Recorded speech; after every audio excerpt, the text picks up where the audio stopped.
السلام علیکم ورحمۃ اللہ وبرکاتہ۔ کمنٹ باکس میں ایک سوال آیا تھا، کیا مفتی صاحب پریوں کا وجود ہے؟ یعنی پریاں ہوتی ہیں؟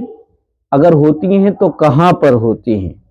تو اس کو سمجھنے سے پہلے سمجھیے گا کہ اللہ تبارک و تعالی نے ساری مخلوقات تقریباً 80,000 آئی ہے۔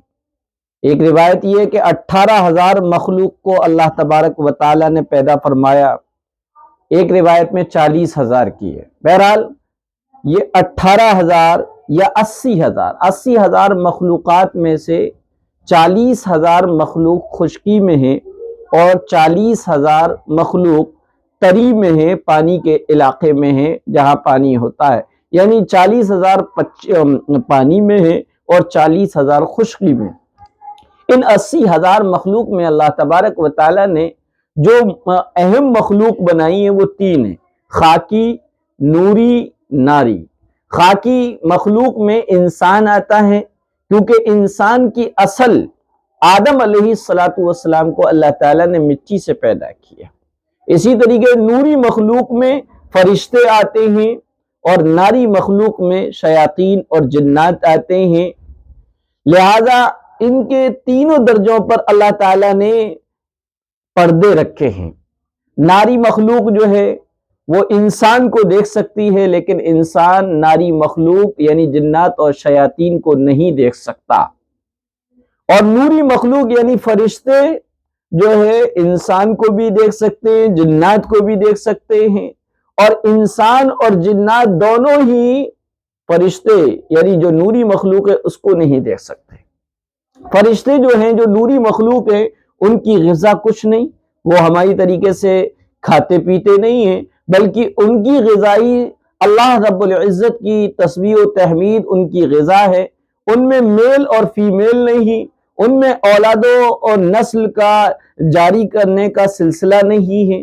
اس کے برخلاف جو مخلوق جو ہے ناری یعنی شیاطین و جنات ہیں، اس میں میل اور فیمیل بھی ہیں، اور اس میں نسل اور توالد کا بھی سلسلہ چلتا ہے۔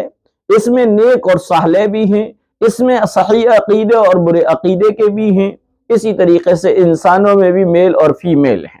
اب آپ نے جب یہ سمجھ لیا تو سمجھیے گا کہ پری جب بولا جاتا ہے تو عموماً اس سے مراد ناری مخلوق کا فیمیل ہوتا ہے۔ جنات اور شیاطین کا جو فیمیل ہوتا ہے اسے پری کہتے ہیں۔ اللہ تبارک و تعالی نے جناتوں کو یہ اختیار دیا ہے کہ وہ جس شکل اور روپ اختیار کرنا چاہے تو وہ شکل اور روپ کو وہ اختیار کر سکتے ہیں۔ ہاں، اگر وہ اپنی اصلی حالت میں ہیں، اصلی شکل و صورت میں ہیں، تو وہ اتنے لطیف ہیں کہ کوئی انسان کی نگاہ ان کو نہیں دیکھ سکتی۔ ہاں، یہ کہ محسوس کیا جا سکتا ہے یا کسی عمل کے ذریعے سے ان کو حاضر کیا جا سکتا ہے، لیکن عام طور پہ کوئی انسانی آنکھ ان کو نہیں دیکھ سکتی۔ اور اگر وہ دوسری شکل میں ہے تو دوسری شکل و صورت میں دیکھا جا سکتا ہے۔ اب یہ بندے کے اوپر ڈیپینڈ ہے کہ وہ سمجھتا ہے یا نہیں سمجھتا کہ یہ کون ہے۔ بہرحال پریوں کا وجود ہے، اور پریوں کا وجود اس لیے ہے کیونکہ یہ جنات کا فیمیل ہے، اور جنات کے بارے میں قرآن کریم میں بھی آیا ہے وَمَا خَلَقْتُ الْجِنَّ وَالْإِنسَ إِلَّا لِيَعْبُدُونَ۔ اللہ تعالیٰ فرماتا ہے کہ ہم نے جنات و انسان کو اپنی عبادت کے لیے پیدا کیا۔